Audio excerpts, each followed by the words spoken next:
Hi, it's me, Erin. Okay, I'm letting you guys jump on here. I'm super excited. Thank you again for joining us for one of our lunch and learns. We're doing these once a month and hoping to give you real, tangible content you can walk away with. So here's the deal. I reached out to these guys, right when we decided to do this. And I said, hey, I have to have you on this. You have to be, in those first couple months, you got to be two of my first guests that come on. And they said yes. And I don't know how they fit it in their schedule, but you've probably seen them around. If you haven't, you need to start following them right now because they are two of the best guys I've ever met in my life. So much that they asked me to play softball last minute over Labor Day. And I said, yes. I am not a softball player. I do not enjoy softball, but I said, yes, that's how much I love these guys. So jump on here. First of all, say hello. Tell me how excited you are to see him, and I'm going to bring him in right now.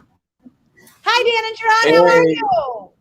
Hey, what's going on? What's going on? Doing so excited great. to see you. You like that? That's that softball, you know. We were really good. We were a good team, weren't we, guys? We were. We came in second. We got second place. We can't. How many games did we win? How many games? And Erin was hitting everything, wasn't she? Erin was hitting everything. She was. I was the one who was all-star. slacking. I got struck out a couple times. She was a superstar. I had a child's glove. That's how good I was. I just didn't have to catch it. They tell me when they put you in the catcher spot, that's the best space. So tell us hello if you are here watching. I'm super excited. Thank you guys so much for saying yes. You guys said today is going to be super, super audience engagement. Audience needs to participate, right?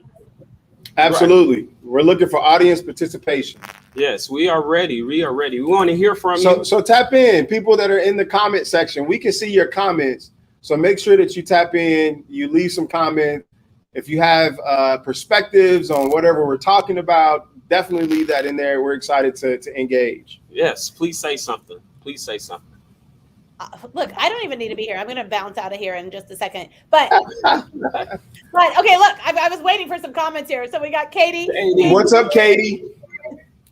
And it's called Living Through Fear. So I'm so excited to see what this is about. I'm gonna jump out of here. I'm gonna pull up as people say hello, but I want you guys to get started there. I can see how many people are on here. There's a lot of people watching. So say hello. I'll pull up your comment. This is the best place to network and learn and engage and start to follow some awesome people. So I'm going to get out of here and I'm going to pull up your slides. Let me know if you need anything. Okay, guys? But here, Keith says hi. Hi, Keith.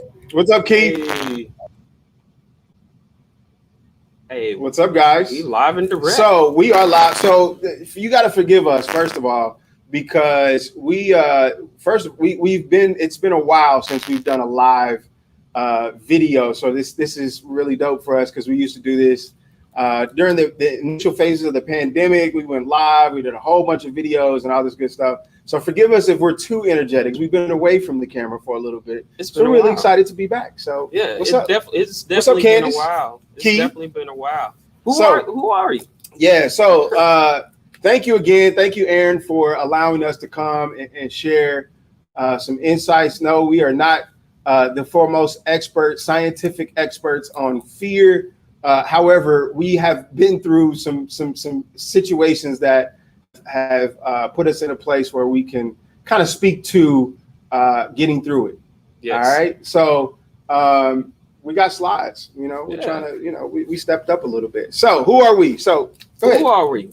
I'm the co-founder of Porterhouse KC and of Black Drip Coffee, and I'm gonna tell you a little about myself. My name is Sharon Thompson. I'm from Leominster, Massachusetts. Raised here in Kansas City, basically all my life since I was like probably 7 years old. I love Kansas City. I went to Lincoln College Prep. Also, I went to UMKC College with Dan Smith, where we fraternity brothers, Kappa Alpha Psi Incorporated. And basically we been in and out with business. We started a couple businesses together since probably 2002, I want to say. And we was young, 40 now, and we wanted to. We couldn't find resources as far as businesses. So Dan, go ahead, tell a little bit about yourself. Yeah, absolutely. Sharon was about to tell you everything. He was telling you like age. I did not want to. He was about to tell you blood type and everything else. I don't know, man. You got a little comfortable with everybody. What's up, Madison? So yeah, my name is Dan Smith. Co-founder of the Porterhouse KC organization created to help support entrepreneurs in the urban core. And yeah, so we started this thing about 4 years ago. Wanted to kind of tap into the resources that we've amassed over time as, like Sharon said, as serial entrepreneurs, and try to figure out a way to help others out in the community and the folks that we serve. So that was kind of like the premise of this. Fast forward to today, we actually are in our space today. We have a space on 18th and Vine. We are a Kaufman funded organization. And for you all, I guess I didn't talk about, I'm born and raised Kansas City, Missouri. I went to Bishop Hogan. I graduated from Bishop Hogan High School the last year that it was a private school. So I'm really excited about that. Go Rams. And we had a rivalry with Lincoln. So it's a thing. I don't know why we're friends right now. So I know, right? I know. But fast forward today, we've received Kaufman funding. We've received LIP funding from Casey List. We've also received a commitment from JP Morgan Chase and some other funders as well. So we're really excited about that. We have a partnership. We are a program of Chess Inc. And those guys are phenomenal. Amazing. So we want to shout out to Chess Inc. as well. I see Keith said he's a Lincoln Prep Tiger alum too. There we go. Represent. I wonder if there's any Hogan Rams out there. Probably not. We're a small school, but anyway, we'll see. We'll see. Somebody might shout out Hogan Prep in there. So we're passionate about the community that we serve. This is what we do. So I guess we can get into our presentation because we could talk all day. All about us. Yes, we can. Yeah. So what's up? So Shalene? I'm not even. Shalene? Yes. Okay, Shalene Aaron. I'm horrible with names. Tiffany, what's up? What type of funding are you saying? So no, I'm just saying we were funded. We were a Kaufman funded organization. So the Porterhouse KC is a Kaufman funded organization, along with JP Morgan Chase, List, and some other funders. C2FO. We actually received some funding from C2FO too. Amazing organization. So yeah, really excited about what we've done and where we're going. And Leslie said something about, what's up, Leslie's Lincoln grads always find a way to work it. Yeah, you know, these guys all the time. We stick together. Anyway, so we're going to get through talking about our topic of living through fear. And so first, you got to define fear. It's a threat of harm, real or imagined, right? Wow. Or imagined. So we're going to go to this next slide. And it says, what are some of the most common causes of fear? We talk about loss of sight. So before I go through some of the ones that we had right here, Sharon, you want to, what should they be doing in the comment section? So in the comment section, list or say what are some of the common fears, or answer some of the questions that we are asking. We will tune in and we'll try to, answer your question as the best we can. We will also present, some of the fear topics are the topics that we're going to talk about too. So what are some of the most common causes of fear? Loss of sight, the unknown, rejection, displacement, judgment. What are the others that you can name? So folks in the comment section, we like to leave a few seconds because we like the interaction. Yes. What are some of the most common causes of fear that you all maybe you went through yourself, or maybe somebody close to you have disclosed to you? What kind of common causes that you can think of? Leslie, what you think? We're gonna wait. We're gonna sit here. And Keith, you're a Lincoln Prep alum, so I'm expecting you to have the first comment out there. Right. So I'm not ready yet. I'm not ready to adventure on being an entrepreneur. That could be a fear. Fear of failure. That's a common fear of failing. What if I fail? Yeah. Fear. Yep. Fear of failure. A lot of times we are afraid to fail at our business. Failure in our eyes is good because you know how to correct that failure when you try again. What's up, Ryan? Salvador? Loss of health and or death. Yep. Failure. Not making enough money fast enough. That's a huge one. That's too. A huge one. Yeah.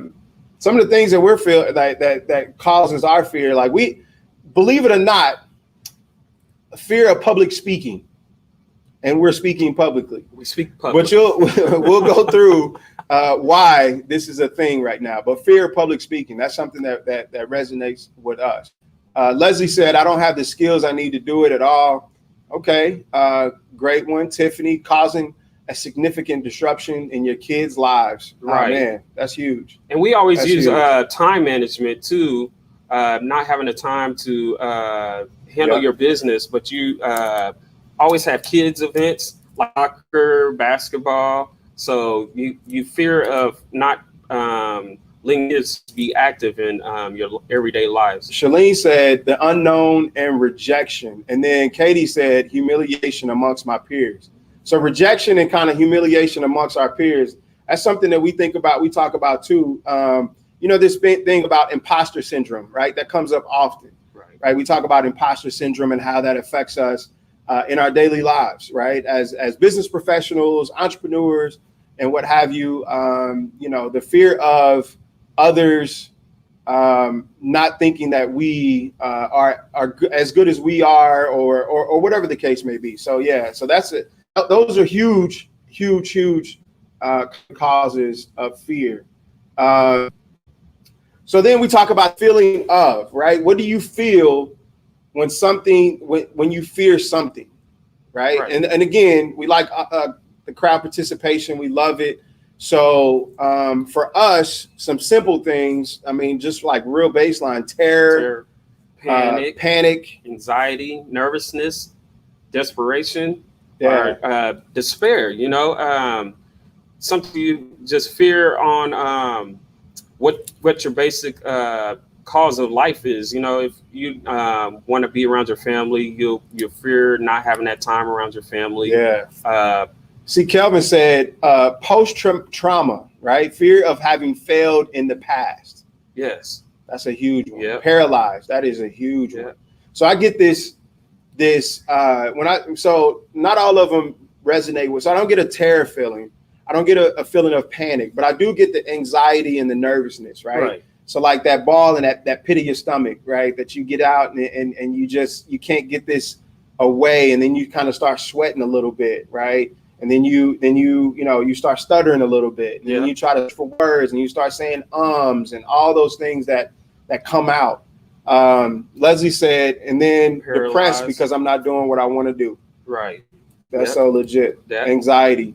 Like for me, whenever I talk, I stumble. I'm a little afraid that I will stumble on some words. So that's one of my fears. That and then I talk with my hands a lot too. You see Dan trying to say, "Don't move your hand a lot," but that's some of my fear, anxiety, and yeah.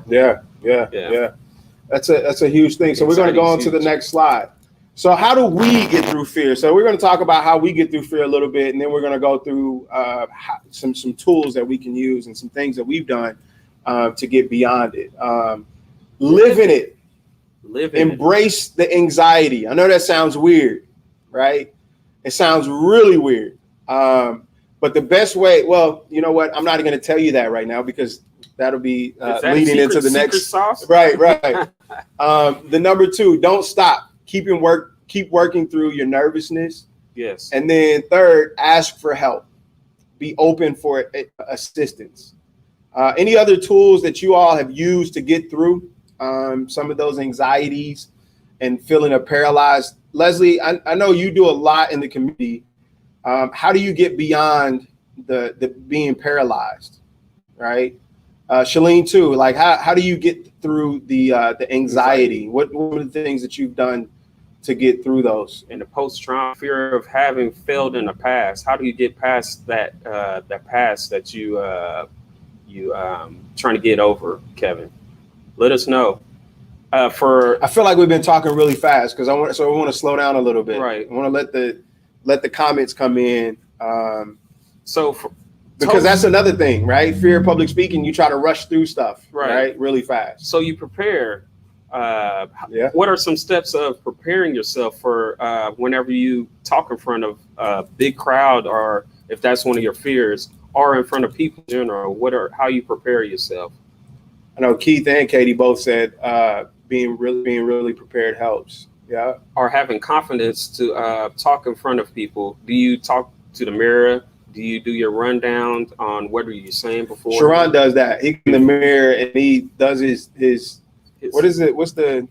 It's I don't know. I just making sound effects and like noises and all kinds of stuff. You would hear me say that before, just so I can pronounce words right, because I always had, like I said, the fear of stumbling on words. So I have to go in the mirror and hype myself up, kind of jump around and hype myself. Research and practice.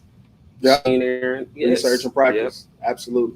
Absolutely. I'm looking for Leslie. I know she has something on here. I know she's probably not sharing with us. And then Kelvin, I'd love to hear your thoughts too on that past trauma feeling. There you go, Leslie. You said fess up and talk to someone you trust. You said Dan has always been a big supporter and has really made it. Well, I appreciate that, Leslie. I wasn't trying to. I didn't pay. I got you later on. I'll give you a couple dollars later on. That wasn't intentional. Dan will put you on the spot. Most definitely, whenever you ask Erin whenever she comes back. I do. Keith said, I research and know what I'm talking about and remain fearless. There you go. Yes. And practice by playing it out. Yeah. Kevin, I love it. Practice by playing it out. I love it. Most definitely. All right. So some of the examples that we can show. So these are some of the things that we've done. And so when I talk about fear of public speaking, that's what that middle picture shows. I actually did a panel discussion and it was a packed crowd, a packed house. This is prior to the pandemic, just kind of throwing that out there, prior to the pandemic, but just kind of living in it, right? Saying yes. Like when Erin asked us to do this conversation or this talk, our immediate thought was, I don't know. We want to provide value, right? So we get nervous, right? Because we want to make sure that we're providing some kind of value to the folks out there. So we definitely got nervous about it, and I think it was at the softball game that she asked us. Exactly. So I had just asked her to be a part of the softball game, and then she flipped it and said, "Hey, I need you to do something for us." So it was interesting. The timing was interesting, and it was after we was worn out too. So we were exhausted. Was like, yeah, most definitely. But so some of these other things, like that was a article that was placed in. I think that was the Startland News article that we got. That was our first grant that we got from the Kaufman Foundation, and we had to fight through the fear of even applying for a grant. Yeah. Right? Like, why us? Right? Fear of them saying no. Yeah. I mean, but you want to, present yourself so they can say no and get a yes. So sorry about that. That was one of our major fears of people saying no to us. Right. And then on the other side, you see Sharon and the Black Drip. So we also have a coffee called Black Drip Coffee. And so that was another thing, like, why the coffee industry? Why the coffee business? Right? We don't have a coffee shop. We have actually a coffee product, right? A bean and that we actually developed and created. And it's called the Black Drip. And so why us? Right? Like, who are we to start a coffee brand? Right? And then we say, why not? But again, that's putting ourselves out there and kind of living through the fear, right? Living through the criticisms that we know will come, fighting through that, getting to a point where we're comfortable and feel about it. Right. And I would go ahead. I would tell y'all now, as being a vendor for a coffee shop, I will chase you down to try the coffee. I did it at Sunfresh, and I did it at this event. I think I was like, he grabbed arms, people. I wasn't trying. You can't be grabbing people's arms, but I was like, when they walk by. So when I was I'm gonna give you an example. When I was a little kid, my mom used to make, how you have the dollar chocolate bars. I used to go to doors trying to sell these chocolate bars, and I wanted I was a little nervous, to go to the door, but my mom was like, get up there and sell them chocolate bars, say whatever your company was, and present yourself, and you got to speak loud and be confident with yourself so you can get to sell. So that's one of the ways I was able to get in front of people. And when your mama tell you to do, when your mom tells you to, so and ain't no question, forceful, but as that's why I'm always, whenever you see me at these vending events, I'm always, yes, Go ahead. No, I was just going to comments. Leslie said, I'm not your tough love. I do give tough love. TJ, what's up, TJ? He said, Dan and Sharon are the best with soft skill training in business. Don't forget your journey.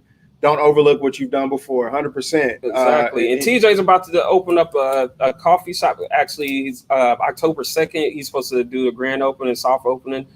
Kinship Cafe on the Kansas side. Check him out. Check him out. He's going to be selling black drip coffee, of course. And then Leslie said, maybe not, I know now why it's taking so long. Yep, she put us out there. She put us on the spot. Shalene, why not? Love that question. Keith said, you got to be assertive. Shalene also said, good training, mama. Absolutely. Kelvin said, past trauma can take a strong hold of how we address some similar issues with the future, for folks who believe that they have failed at something in the past and drama lingers because they've become afraid to try it again. One of my favorite quotes by Nelson Mandela says, I never lose. I either win or learn. I love that, Kelvin. Yes. And it just reminds me, so we had a talk, I talked with the Centurions group probably about a couple months ago. And I gave them an example of what another thing of fear. So I hate math. Right. Madison says I need some she needs some black drip coffee. That's what I'm talking about. Madison. So I have a fear of math. And when I was in elementary school, I had a fear of math. When I was in elementary school, your teacher used to tell you to come up to the chalkboard and do this math problem, right? And dude, I already knew that I wasn't gonna get it right. I was gonna get it wrong. But then you go up there and you try, and then sometimes at some point some teachers would ridicule you a little bit, didn't you do your homework or whatever the case may be, and then your peers start laughing at you a little bit. So Kelvin, it's true. That's a part of past trauma. So imagine what became after year of going through frustrations with math. You know what I mean? Like it didn't help, right? That was a past trauma for me.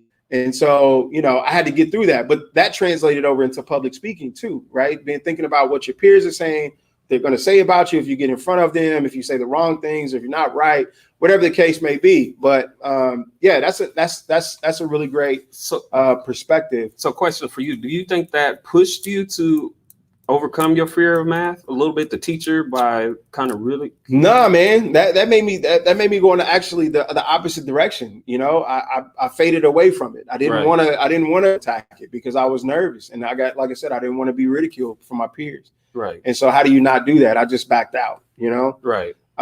Tiffany said, I love that quote. Thanks for sharing. Good job. And then Shalene said the same thing. Love that quote. Keith said, I think I saw it on Amazon, Black Drip Coffee. Yeah. So go to blackdripcoffee.com. Yes. Blackdripcoffee.com is where you find that. Not on Amazon yet, but we'll get there soon. Dope. So then how do you get through fear? Repeated exposure. Repeated exposure to similar situations leads to familiarity, which can dramatically reduce fear. The fear response, right? 2, immerse yourself. Do a deep dive into a consistent immersion in what you fear most. And when we say public speaking, when we get requests to do public speaking engagements, initially, when we first started doing these things, we would turn them down, or we would, something would come up. There would be an issue, a problem of some sort. But a lot of that was because of, the fear of. And so we eventually came to a point where we just immersed ourselves. Right? I'm doing it. Will Smith did this thing a while ago. It's a YouTube video, and he was jumping out of a plane. He had a fear of heights, and to combat that fear, he decided he wanted to jump out of a plane. But a part of that, it was a YouTube clip. A part of it is, and his thought was, God placed the most beautiful things on the other side of fear, right? So if you don't face your fear and get beyond that fear, you're going to be debilitated, and you're going to miss some of the most beautiful things that you could experience in life because you were debilitated by it. So that was something that really resonated with us. Right. And that was something that we took with us. Like, every day it was like, all right, man, God placed the most beautiful things on the other side of this. Right. So one of my big fears right now, I was afraid to scuba dive. Why? Yeah. No, scuba dive. She wants me to scuba dive with her, but seeing the videos and of all the beautiful things that are in the ocean, she's like, we gotta try it at least once. So that's one of my accomplishments. I'm gonna have to put on my bucket list to do. So to see, I thought he was about to tell us he's been scuba diving like 3 or 4 times now because he got through because Will Smith. Not yet. No, but I mean that's one of my my top things to do as far as my biggest fear. Yeah. Because I'm afraid of the ocean. I don't know. It's some big creatures in there, right? There it is. That's true. Kelvin said, same here. I hated math. I went to law school to avoid it, but it seems to follow me to this day. Legit. Yes. Legit. 3, get support. Seek out support to assist you through the situations you fear most. That's a hard thing. Like Leslie said, we've had the opportunity to have multiple conversations about just business and progression and things like that. And it was dope that Leslie reached out to have those conversations. And I've had a couple of these conversations with folks in the past because, you know, you put yourself in a situation where you're able to get beyond it, right? And I think that for the most part, I mean, obviously we still fear things, but, you know, trying to not be debilitated by it is the most important part of that puzzle. And so you have to get past your pride, you know. You have to just go and do it. Fearless, like somebody said earlier. You have to be fearless and just go for it. Just do it. Just like Nike, just do it. Yeah. And then be unreasonable. I don't know if you've all heard the George Bernard Shaw quote, being unreasonable. But that's something that if you come into our space down on 18th Divine, so we have these whiteboard walls. So we write on everything. And that quote is on like front and center. On our wall, and it's be unreasonable, right? So I'm gonna go to this video, Aaron. Hopefully the sound will come through on this video that we play. Let's see. The reasonable man adapts himself to the world. The unreasonable one persists in trying to adapt the world to himself. Therefore, all progress depends on the unreasonable man. I am an unreasonable man. So if you like that quote, it's George Bernard Shaw, The Unreasonable Man. So look it up, check it out. So Aaron, I know we flew through our presentation. My name is Dan Smith again. It's Sharon Thompson, the Porterhouse KC. Thank you for having us.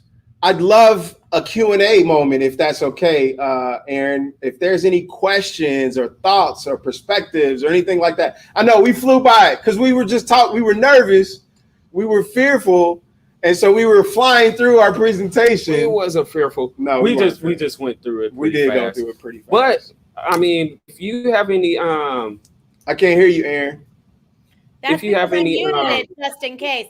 You guys did great. Let's take Q&A. I know it's going to take a couple seconds, so I'll ask my question very first, right? But essentially, Dan, I know that when we first became friends, you were working a full-time job and you were going to do Porterhouse as with the goal of Porterhouse to eventually be your full-time job. It really, you had kind of a timeline that would have been a perfect timeline, and then the pandemic hit, right? So can you kind of talk about the fear of having this baby that you're really counting on, and this is what your life was like, and the pandemic hits, and how you got through that? So that's the cool thing about having people with you along your journey, right? Like we've had stories to be able to share with Aaron and a lot of the other folks that's in the Porterhouse KC family. And I appreciate that question. That was a really dope question. I don't know if you wrote that down somewhere or something, but or you already had it prepared, but that was dope. Yeah, man, we were really nervous. We didn't know what the next phase looked like. Right. So what happened was we did shows every before that. That's what I'm saying. I was going to get to, so you pick it up at the show part. So before we got to the shows, so what we did is we were on, everybody's on social media. We were on social media. We saw everything shutting down, like folks like pulling out of their shows. They stopped doing online content.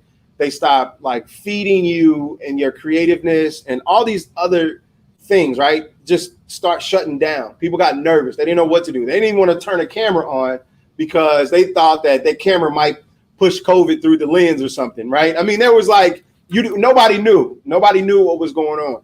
And so Sharon and I, we had this conversation and we said, hey, we can't stop. Yeah. We feel like the people that we serve need us now more than ever. Right? Think about the folks that we serve that are in the communities that already weren't getting supports. Right? So now imagine that plus a pandemic. Right? How are people going to keep food on their tables and keep their lights on and keep their gas on and things like that? So we had to figure out ways to try to stay forward and present ourselves to keep people engaged in what they were doing, right? And keep them encouraged, right? And so that's when we had the shows, and we actually went to a couple business owners and local business owners in Kansas City, even outside of Kansas City. I think we reached out to some in Atlanta to see how they were handling COVID and how their business or operations were handling. Some of them, like salons, barbershops, they had to slow down a little bit, take a person per day almost. And we was like, how are you guys paying the bills? And some of them saying we have to use our savings or we have to take out loans. And I think first couple of weeks, we was trying to present PPP loans out to a couple business owners. Information about PPPs, how to apply to them. And a couple of them said they couldn't get them. A couple of them said they didn't try yet. And that's we were just bringing all these owners, businesses to people so other businesses can learn about them. Yeah. So like we wanted to make sure that we were feeding resource to people, right? And exposure, right? And Erin knows, in her line of business, exposure is everything, right? Right. So we had this platform and we only have like, I don't know, like 1,500 at that time followers or something like that on our business page. But we wanted to build our business page and build the exposure for the folks that came onto our show. Right. So we had a bunch of guests.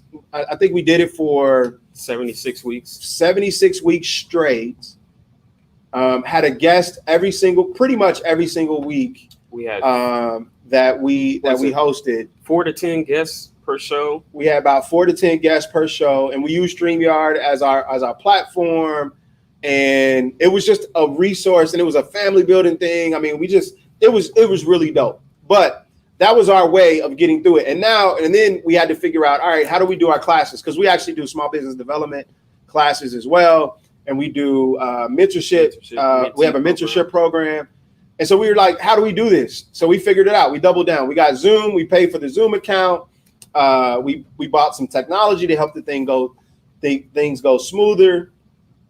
We just figured it out. When you talk about living through it, that's how we lived through it. That's how we figured it out. All right, I'm going to tack a question on. Oh, sorry. I thought you were done. I want to tack a question onto this answer, though. Yep, absolutely. Just because I thought through this and no one else will ask you this, and I'm always going to be the one that asks the questions no one else will ask, right? We love it. And we've got a ton of questions. So start putting your questions over here because we got some time. But so you guys are doing all of this, right? So we're talking like March to May, right? You're like really uplifting, which was always your goal, to uplift communities that weren't being touched. And then the George Floyd stuff happens, right? And the world kind of turns upside down.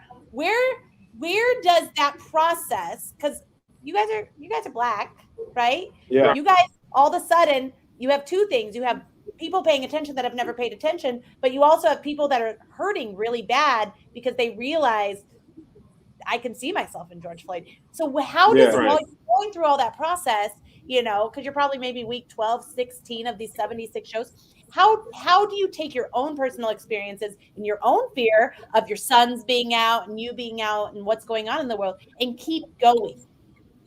Yeah, I'm gonna say this just because this is how we approach these questions, right? Can I be honest? Yeah. Right? We have to start with that. Can I be honest? Right. So being honest, like the George Floyd situation heightened awareness for individuals that had blinders on. this is something that Sharon and I have lived through a lifetime of, right?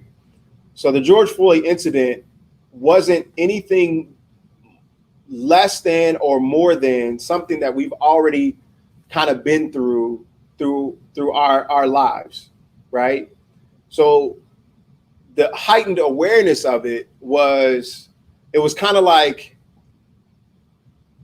you didn't know that this was going on, or you didn't know, like, it was like a question, right? Like, these things, they're there. This is not a surprise. This is not a first time event.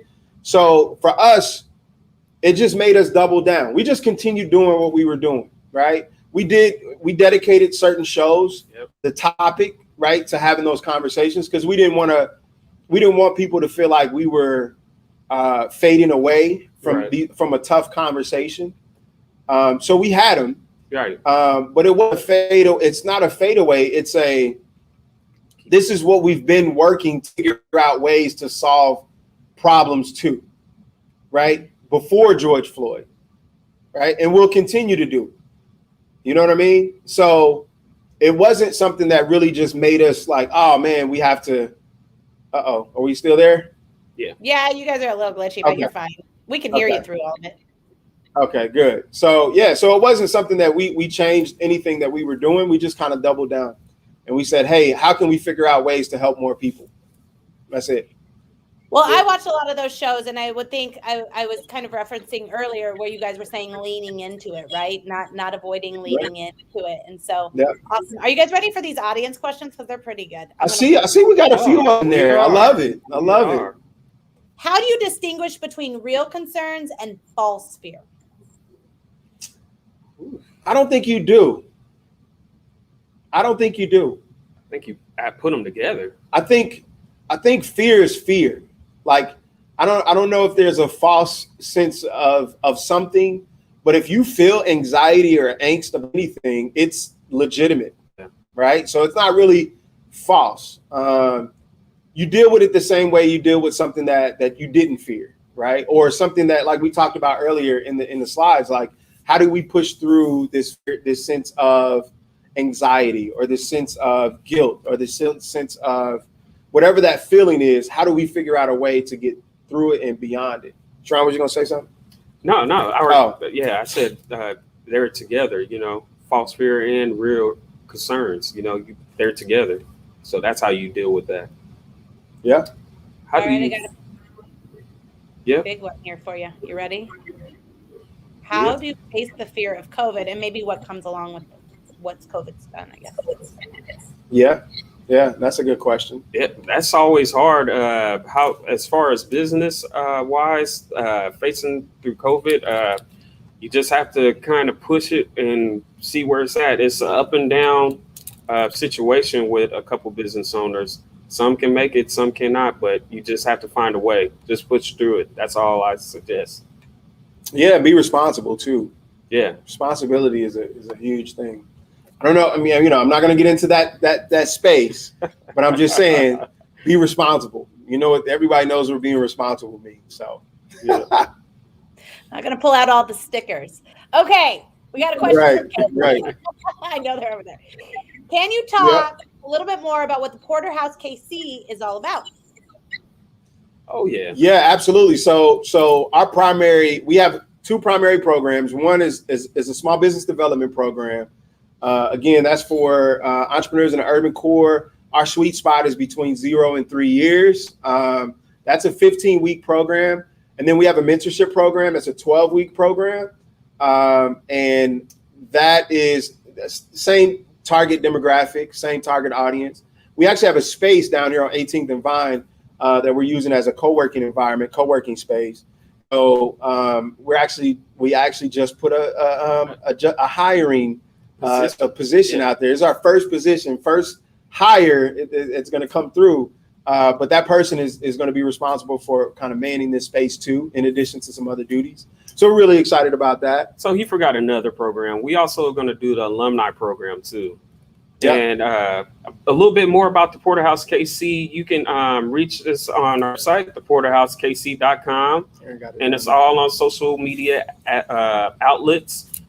You can find out more information on the website too about Dan and I, our history. You see how he does me, Aaron? You see that? He's like, you forgot about. You see how he also forgot about. But I mean, we are about to introduce the alumni program for our past cohorts, students that were in our class. Kidding. And guys, people that's watching, it's cool. We do this all the time. So don't, you know, we really like each other for real. So we just talk trash all the time. No. One of the longest and best friendships I know. Okay, one of my other favorite people is asking an insanely awesome question here. Okay. I love the focus on fear. Fear kills more dreams than anything. How often do you come across folks who have an idea or a dream, but just never find the courage and the humility to take those first steps? It's huge. We run across them all the time. So we're also building a space. I forgot something else. Oh yeah, we're also renovating a space on 30 right off of 31st and Truce, and the goal for the first floor is a retail-based environment, so folks will be able to test their products. Do proof of concept for products. But the bigger picture of that is we want people to be able to fail a lot, because we know that through failure you find success, right? But we don't have a lot of opportunities to fail often, right? Because if we fail once, sometimes some of our entrepreneurs that we work with, they'll lose their shirts, right? They won't be able to continue to sustain. And so what we want to do is create an environment that is suitable for a lot of failure, because we know it's necessary. We can't walk on eggshells and hope that, you know, we jump into something and hope we don't fail. You just got to know that you are going to fail. You got to accept failure and understand that is a part of the process of getting to success. And even when you get to success, you're going to fail some more, and you're going to have to revamp. You're going to have to redo it. But it's a learning thing. I think that who was that said that was the Nelson Mandela. Kelvin brought that Nelson Mandela quote up and said and talked about getting over it and getting through it, because it is a learning thing, right? Win or learn, right? That's perspectives that we have to start getting. Right. And Randy, that was a great question. I appreciate that for sure. That was. Yeah, go follow Randy. He is one of my favorite people in the world. Okay, look, here's a real tangible question. I want to pull this one up. Business banking, i.e. opening checking accounts, initially had many layers that I never heard until I was in the bank. How do you get help today preparing for documents, really in business, I would think? Yeah, so that's something that we're doing too, that we're working with. We're actually like JP Morgan Chase, Commerce Bank, KC BizCare, UMB Bank, PNC Bank, Community America. There's a lot of banks that are trying to help make the process easier. Right. So you're right in that there's a lot of cumbersome things that you have to get through. However, there are people out there that will help you.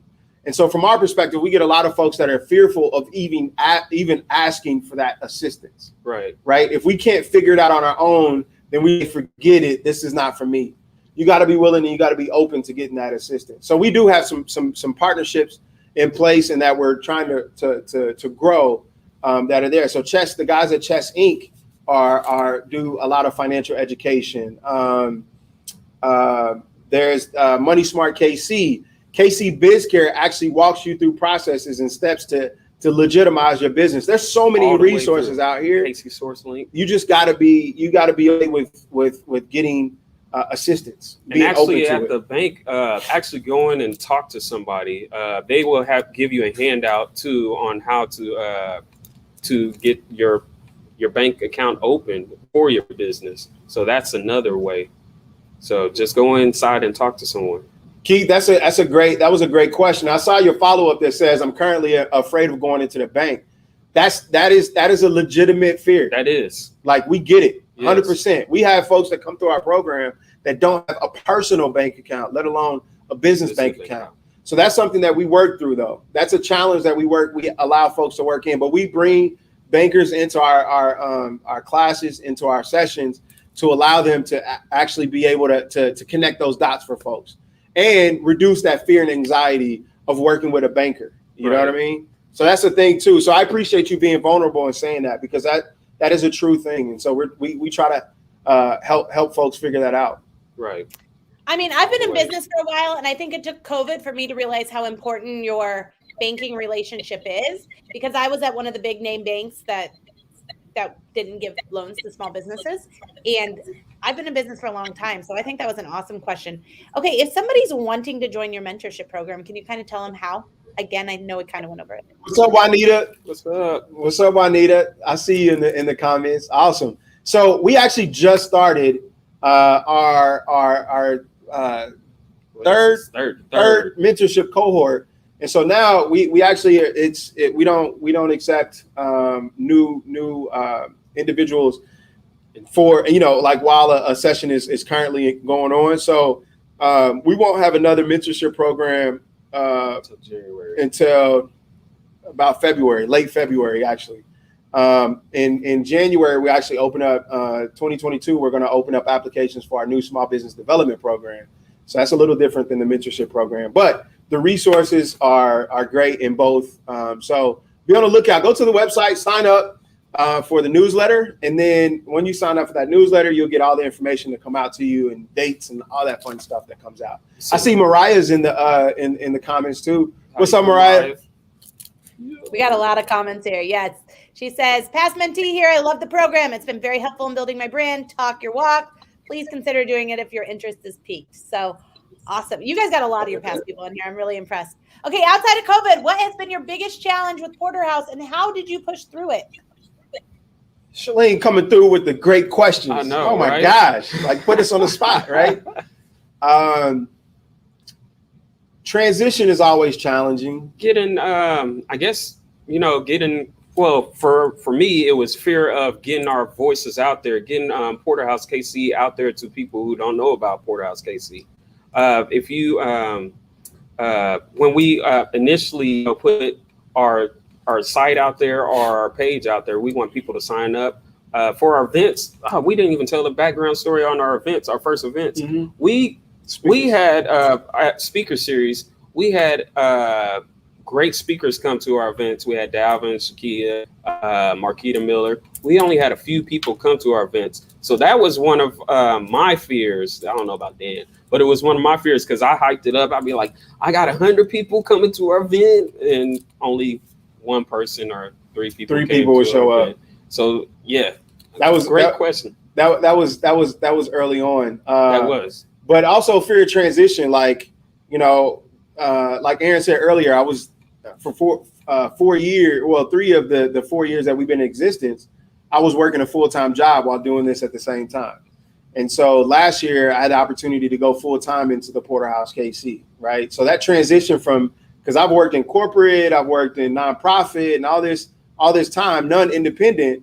I've had some small businesses, but they're all like on the side, right? Side hustles, except for our first business that we started. But right.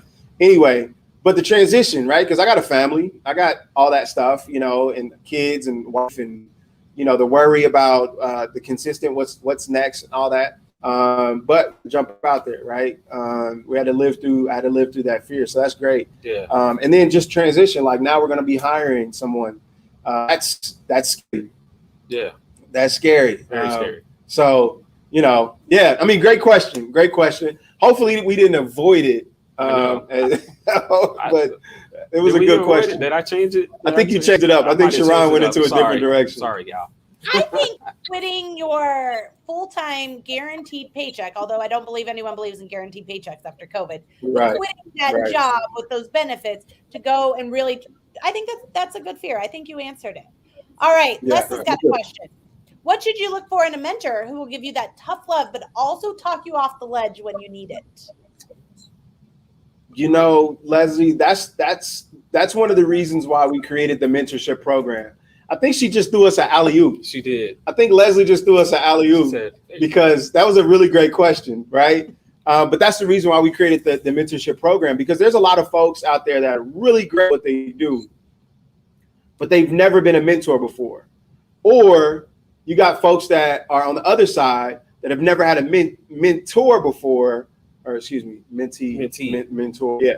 So they never had a mentor before, and they don't know how to approach the situation, right? Like Leslie said, like, how do you find somebody that's right for you, right? So we created this environment that is a week to week, an hour long, there's a little hour and 15, hour and 30 minute sessions that are based in soft skills. So we go through a lot of soft skill stuff, but it allows us to build relationships, right? And it allows us to kind of figure out network. We do personality assessments. There's other pieces to that puzzle, but we're also hoping that those individuals connect outside. Not hoping, they do connect outside of those sessions as well. But it's more of a like a, and I don't want to dumb it down, but it's a hand-holding situation for everybody, for mentors, mentees, and us, right? To figure out what that looks like and how to get somebody and how to get that help. So great question. Leslie. And I was going to say, you have to be open to let that mentor in to help you out. So you, like, we bring up pride. You have to get past your pride a little bit to get help. Good question. Good question. Celine's doing them out there. Yeah, there's quite a, I'm kind of going through here. Getting exposure is a common fear in the transition from corporate to entrepreneurship for Shalene. Can you guys talk about, you talked about how that was a fear of yours, but can you talk about how you go from having an event with 3 people to now we've got this many people interested in what you're doing, like what that transition looked like? Yeah, so being vulnerable. So Sharon, we would have some of these sessions. So when we did marketing and branding, we packed the place out. Yeah. When we did accounting and law and legal or structure for your business, not so much, right? And so truth and transparency, after those sessions, Sharon would come, we'd be cleaning up and things like that. And Sharon just be like, man, I wish we would have had so many more, because like we would bring somebody like Marquita Miller in. Marquita Miller's amazing. Like, if you know Marquita, then she's like amazing, right? And then we only had like 10 people show up for Marquita's session, right? But Marquita still poured into those 10, right? Because that's just her. That's how she is. But from our perspective, we're like, oh man, oh my gosh, like so many more people could have benefited from Marquita Miller. Like, what did we do wrong? Like Sharon is thinking, because he used to do a lot of most of the social media, still does most of the social media. And so the advertising, the push, and it's like, what did we do wrong? What did we miss, right? And so from my perspective, I had to, we had to have this conversation, because I'm like, Sharon, there's a bigger picture, right? We got to make sure that we're consistent. Consistency kills everything, right? So the more that we're consistent and making sure that we're showing up, that is like half of the battle, more than half the battle, just showing up, right? And so it was tough. Oh yeah. Week after week, it was tough. But again, like, and not that we've done a whole bunch to this day, but even the little stuff that we were able to do up until this point, if we weren't consistent and we got into our own feelings, then we wouldn't have been able to help. So today we've had 77 graduates of either our our mentorship program or our small business development program. We got 77 graduates to this point. Yeah. And then we got 20 mentees, 20 more mentees in the program. So add that to that, and yeah, so we're moving. Right. Awesome. Consistency is key. That's the message, and all of that jumble stuff that I just said. Consistency is key. I love it. You guys are getting so much stuff. Great show. Thank you for all the information and encouragement. Celeste actually started her business during COVID. She's killing it. Mariah says, leave the job. Remind us, pre-COVID days, those good old days we call them now, right? Oh, yeah. Alicia Bowman, she's a graduate from you guys, and she's actually was on the Ellen DeGeneres show while she was in your program. She says she met with an accountant for the first time last week and cried her entire way through it, but she made it through it. We tell everybody about Alicia Bowman's. We tell her we talk about all of our graduates to everybody. But Alicia, we were talking about her experience on the Ellen show, and we were like, we had one of our cohort members on the Ellen show, right? Like, and we had nothing to do with that, and we know we had nothing to do with that, but we're taking it. We had another entrepreneur, a group that's in our program, Bliss Books and Wine. They were featured in Oprah magazine. We had nothing to do with that, but we're saying, hey, Oprah magazine has some of our cohort members in it. I'm just saying, if you enroll, you never know what happens. It ain't got nothing to do with us, but I'm just saying. I was their mentor. Yes. Yeah. So, had nothing to do with me, but I like to tell people that. You got to take it. You got to take it. I love it. I love it. Yeah. All right, so a couple things here to wrap up, and then I'm going to ask for one last piece of what you want everybody to walk away with today. But a couple things. Tiffany says, hey, some of her favorite people. What's up, Tiffany? Katie says, thank you all. This was fun, informative, and encouraging. And Randy says, if you had a big impact on one person, that is more important than a little impact on a million people. Keep doing what you do, guys. And Alicia wanted to remind cohort 1 came in strong. So what is your last piece of advice? Like what you want people to walk away with today going, gosh, that was the best hour because I walked away with this. I'll let Sharon go first. Overcoming fear, having the confidence to look yourself in the mirror, have the confidence in yourself. That's what I would want everybody to walk away with. Also, I wanted to put out there, we have an event October 23rd for the Black Drip Coffee. So everybody's welcome to come to it. So it's going to be at the Roastery parking lot. So I have two things. One is, first of all, Alicia gave us some credit. She said, y'all actually did allow me to be vulnerable enough to go on national TV. That's what I'm talking about, Alicia. I appreciate that alley-oop. Thank you so much. Yes. Two things. One, I'm going to read this Be Unreasonable quote, and then two, I'll end it with the second one. So be unreasonable. The unreasonable man adapts himself to the world. The unreasonable one persists in trying to adapt. The reasonable one. I butchered it. Yes. The reasonable man adapts himself to the world. The unreasonable one persists in trying to adapt the world to himself. Therefore, all progress depends on the unreasonable man. And God placed the most beautiful things on the other side of fear. That's all I got. Appreciate y'all, man. Thanks for coming. Thank you, and thank you for having us. This was dope. Great session. Absolutely. So thank you guys so much for coming. Go to the Porterhouse KC. If you're wanting to join the mentorship program, start looking in January. October 23rd, there's an event at the Roastery. Make sure that you go and you follow Sharon and Dan. If you're on LinkedIn, it's Daniel Smith, but it's my goal to get it to Dan Smith one day. My goal is to get him to change that one piece of information. And go follow them. Make sure you connect with them. Follow the Porterhouse on everything. They are doing some amazing things. You will not be disappointed. Your day will be made every single day. Thank you guys so much for coming on, and we will see everyone later.